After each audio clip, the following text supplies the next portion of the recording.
IMAയുടെ നേതൃത്വത്തിൽ നമ്മൾ പല ബ്രാഞ്ചുകളിലായിട്ട് കൃത്യമായ പ്രതിഷേധ ധർണകൾ നമ്മൾ ഇന്ന് നടത്തിക്കൊണ്ടിരിക്കുകയാണ്. എല്ലാ ബ്രാഞ്ചിലും നമുക്ക് ഏകദേശം 108 ബ്രാഞ്ചുകളുണ്ട്. എല്ലാ ബ്രാഞ്ചിലും ഇന്ന് ഈവനിങ്ങിൽ അല്ലെങ്കിൽ അവരുടെ സൗകര്യത്തിനനുസരിച്ച് അവർ പ്രോഗ്രാംസ് നടത്തും.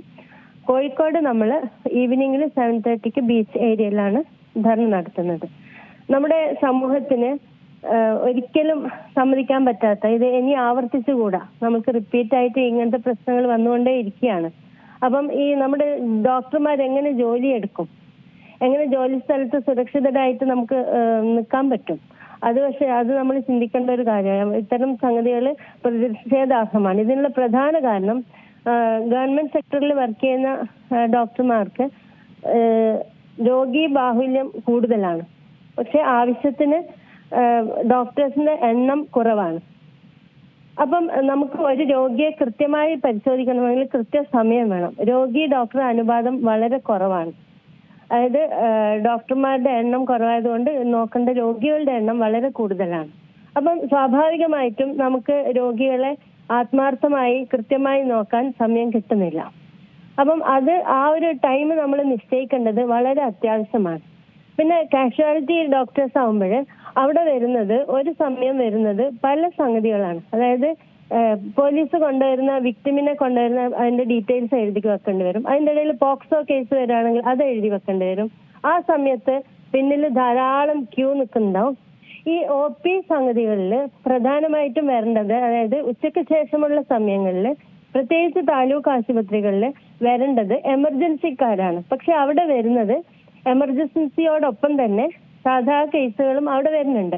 അപ്പൊ ഈ എമർജൻസി സംഗതികളെ ഡോക്ടർമാർക്ക് അതിൻ്റെതായ രീതിയിൽ അവരുടെ മനസ്സും ശരിയാവണമല്ലോ. നമ്മളൊരു എമർജൻസി കേസ് ഡീൽ ചെയ്യുമ്പം അതിനായിട്ടുള്ള സമയം നമ്മൾക്ക് കിട്ടണം, അതിനുള്ള മനസ്സ് നമുക്ക് റെഡി ആയിരിക്കണം. ഡോക്ടർമാർക്ക് മനസ്സുകളിലുണ്ടല്ലോ. അപ്പം അതും കൃത്യമായി നമ്മൾ അതിനെപ്പറ്റി ചിന്തിക്കണം. ടൈംലി മാനേജ്മെന്റ് ഭയങ്കര ഇമ്പോർട്ടൻ്റ് ആണ്. പക്ഷെ നമ്മുടെ സാഹചര്യത്തിൽ നമുക്കത് ചെയ്യാൻ പറ്റില്ല. കാരണം ഇപ്പുറത്തുനിന്ന് രോഗികൾ, സാധാ അസുഖങ്ങളിലുള്ള രോഗികൾ ബഹളം വെക്കും, ഡോക്ടർ എവിടെയെന്ന്. അങ്ങനെ ഒരു സമയത്തിനുള്ളിൽ ഒരു ഡോക്ടർ അനുഭവിക്കുന്ന ബുദ്ധിമുട്ട് വളരെയേറെയാണ്. അപ്പൊ നമുക്ക് പേഷ്യന്റിനോട് ചിലപ്പം അവർ പ്രതീക്ഷിക്കുന്ന രീതിയിൽ നമുക്ക് പെരുമാറാൻ പറ്റില്ല. അത് പൊതുജനം കാണുന്നത് അഹങ്കാരമായിട്ടാണ്.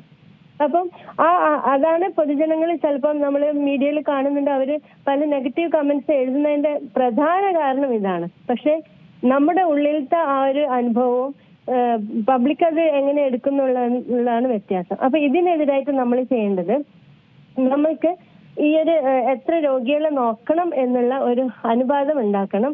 കൂടുതൽ HR, അതായത് നമുക്ക് കൂടുതൽ ഡോക്ടേഴ്സിന്, അതിനനുസരിച്ചുള്ള മറ്റു സ്റ്റാഫ്, അനുബന്ധ സ്റ്റാഫിനെ നമുക്ക് കൂടുതലായിട്ട് പോസ്റ്റ് ചെയ്യണം. രണ്ടാമത്തെ കാര്യം. മൂന്നാമത്തെ കാര്യം, CCTV ക്യാമറ എല്ലാ സ്ഥലങ്ങളിലും ഉണ്ടെന്ന് നമ്മൾ ഉറപ്പുവരുത്തണം. നാലാമത്തത് നമുക്ക് വേണ്ടത് പോലീസ് എയ്ഡ് പോസ്റ്റ് ആണ്. അതായത് നമുക്ക് ഒരു പോലീസിന്റെ അവിടെ ഉണ്ട് എന്നുള്ളൊരു ഇത് വന്നു കഴിഞ്ഞാൽ ഇത്തരം സംഗതികൾ ഒരിക്കലും വരില്ല. നമുക്കിപ്പോ സംഭവിക്കുന്നത്, പോലീസ് അവിടെ വരുന്നുണ്ട്, അവർ സൈൻ ചെയ്യുന്നുണ്ട്, അവർക്കും ധാരാളം ജോലികളുണ്ട്, ഒരുപാട് ജോലികളുള്ള ഒരു ഡിപ്പാർട്ട്മെന്റ് തന്നെയാണ് പോലീസിൻ്റെതും. പക്ഷെ അതിനുള്ള ഒരു മാറ്റം വരുത്താത്ത കാലത്തോളം ഇത്തരം സംഗതികൾ കൂടുതലായി വരും. പിന്നെ നമ്മൾ IMAയുടെ കാര്യത്തിൽ നമ്മൾ ഉദ്ദേശിക്കുന്നത്, ഈ ഒരു സംഗതിക്ക് നമ്മൾ പ്രതിഷേധിച്ചിട്ടില്ലെങ്കിൽ ഇത്തരം സംഗതികൾ പിന്നെയും വരും. അപ്പം ഡോക്ടർമാർക്ക് അവരുടെ ഒരു ജോലി സ്ഥലത്തുള്ള ആ ഒരു സുരക്ഷ നമുക്ക് കൊടുക്കേണ്ടത് വളരെ വളരെ അത്യാവശ്യമാണ്. ഇതിന് ഒരു കാര്യം മാത്രമേ ചെയ്യാൻ പറ്റുള്ളൂ. നമ്മുടെ നമ്പർ ഓഫ് സ്റ്റാഫ്സ്, ആരോഗ്യ പ്രവർത്തകർ ഒരു ഹോസ്പിറ്റല് കൂട്ടിയേ മതിയാവുള്ളൂ. അത് കൂട്ടാത്ത കാലത്തോളം ഇത്തരം സംഗതികളിൽ തുടർന്നുകൊണ്ടിരിക്കും. പൊതുജനം ആഗ്രഹിക്കുന്ന രീതിയിൽ നമുക്ക് സേവനം നൽകാൻ പറ്റില്ല. പിന്നെ ഉള്ളത്, നമുക്കിപ്പം ഒരു ഡോക്ടറെ അടുത്ത് ഒരു രോഗി വരുമ്പം ഡോക്ടർ ഒരു സമാധാനത്തിൽ നോക്കുക, ആ ഡോക്ടറോട് രോഗിയോട് സമാധാനത്തിൽ സംസാരിക്കുക, ആ ഒരു രീതിക്ക് വേണം. പക്ഷെ ഇവിടെ ഒന്നും നടക്കുന്നില്ല. രോഗി ബാഹുല്യം കാരണം ഇപ്പോഴേ നമ്മുടെ ഗവൺമെന്റിന്റെ സഹായത്തോടു കൂടി ഭൗതിക സാഹചര്യങ്ങൾ വളരെ വളരെ ഭംഗിയായി നടക്കുന്നുണ്ട്. പുതിയ പുതിയ കെട്ടിടങ്ങൾ എല്ലാ സ്ഥലങ്ങളിലും ഉണ്ട്.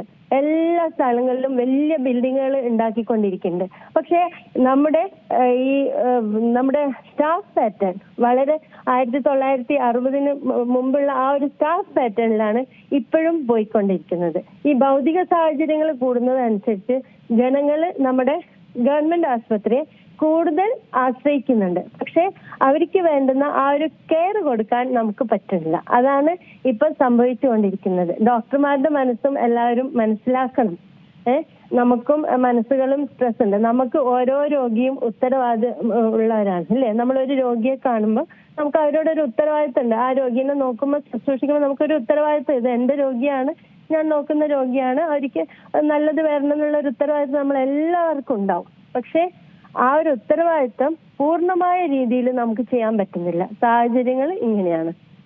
തന്നെ ഒരുപാട് കാര്യങ്ങളുണ്ട് ഇതുമായി ബന്ധപ്പെട്ടിട്ടൊക്കെ തന്നെ നമ്മൾ ഡോക്ടർമാരുടെ ആ ഒരു ഭാഗത്ത് നിന്ന് ഡോക്ടർ പറഞ്ഞ വളരെ ശരിയാണ്, ഞാൻ യോജിക്കുന്നുണ്ട്. സർക്കാർ ആശുപത്രികളിലൊക്കെ തന്നെ പോകുമ്പോൾ പലപ്പോഴും ആളുകൾ പറയുന്ന കംപ്ലൈന്റുകളൊക്കെ തന്നെയാണ്. പക്ഷേ നിങ്ങൾക്കും അതൊന്നും ചെയ്യാൻ പറ്റാത്ത ഒരു അവസ്ഥയാണ് എന്നുള്ള ഒരു കാര്യം ആരും മനസ്സിലാക്കുന്നത്. കാരണം നമുക്കറിയാം ഗവൺമെന്റ് ആശുപത്രികളിലും ജനറൽ ആശുപത്രികളിലൊക്കെ എത്ര ക്യൂവിലാണ് ആളുകൾ നിൽക്കുന്നത്, അതും ഒരു ഡോക്ടറിനെ കാണാൻ വേണ്ടിയൊക്കെ തന്നെയാണ്. അപ്പോൾ നിങ്ങൾ അനുഭവിക്കുന്ന ആ ഒരു സ്ട്രെസ് അതാണ് എവിടും എത്താതെ പോകുന്നതും, അല്ലെങ്കിൽ അതുമായി ബന്ധപ്പെട്ട് സർക്കാരിന്റെ ഭാഗത്തു നിന്നൊന്നും തന്നെ ഒരു കൃത്യമായിട്ടുള്ള ഒരു കാര്യങ്ങൾ ചെയ്ത് നൽകുന്നുമില്ല. ഇതിന് നമുക്ക് വേണ്ടത് നമുക്ക് നമ്മുടെ അവിടെ ഒന്നിച്ച് നടന്ന് ഒരു ഉദ്യോഗസ്ഥൻ വന്ന് നമ്മൾ ഒരു ദിവസം എന്തൊക്കെയാണ് ചെയ്യുന്നത് എന്ന് നിങ്ങളോ അല്ലെങ്കിൽ ആരെങ്കിലും ഒന്ന് കണ്ടു കഴിഞ്ഞാൽ നമുക്ക് മനസ്സിലാവും എത്രത്തോളം ജോലികൾ നമ്മൾ ചെയ്യുന്നുണ്ട്. പക്ഷെ അതിൽ സംഭവിക്കുന്ന എന്തെങ്കിലും ഒരു ചെറിയ പിഴവുകൾ വരുമ്പോൾ അത് വലിയ രീതിയിൽ മീഡിയയിൽ കാണിക്കുന്നുണ്ട്. അപ്പൊ എന്ത് സംഭവിക്കും? ചെയ്യുന്ന ഒരുപാട് ഗുണങ്ങളും നമ്മൾ ആത്മാർത്ഥമായി ചെയ്യുന്ന ജോലികളും അവിടെ നിന്ന് പോകുന്നു. അപ്പൊ എന്താ സംഭവിക്കുന്നത്? സ്വാഭാവികമായിട്ടും നമ്മുടെ ഡോക്ടർമാർക്ക് അതായത് പെട്ടെന്ന് റെഫർ ചെയ്യാനുള്ള ഒരു ടെൻഡൻസി ആയിരിക്കും. എമർജൻസി കേസസ് ഒന്നും എടുക്കാൻ പറ്റാണ്ട് ഇനിയിപ്പോ ഇത് പ്രശ്നം വന്നാൽ പ്രശ്നമാണ് എന്നുള്ള രീതിയിൽ പെട്ടെന്ന് റെഫർ ചെയ്യുന്നത്. അപ്പൊ ആ ഒരു സിസ്റ്റത്തിലേക്ക് മാറ്റാതിരിക്കണമെങ്കിൽ HR കൂടിയേ മതിയാവുള്ളൂ. അതിനുള്ള സപ്പോർട്ട് ഗവൺമെന്റ് ഏത് രീതിയിലാണെങ്കിലും ആരോഗ്യ വകുപ്പിന് കൂടുതൽ പൈസ ചെലവാക്കിക്കൊണ്ട് കൂടുതൽ പോസ്റ്റുകൾ ക്രിയേറ്റ് ചെയ്തുകൊണ്ട് അതിനുള്ള കാര്യങ്ങൾ എടുക്കാത്ത കാലത്തോളം ഇത് റിപ്പീറ്റ് ചെയ്തുകൊണ്ടേയിരിക്കും. നമുക്ക് ബിൽഡിങ്ങുകൾ മാത്രം ഉണ്ടായിട്ട് ഒരു കാര്യമില്ല. എനിക്കത് മാത്രമേ തുറന്ന് നിങ്ങളോട് പറയാനുള്ളൂ.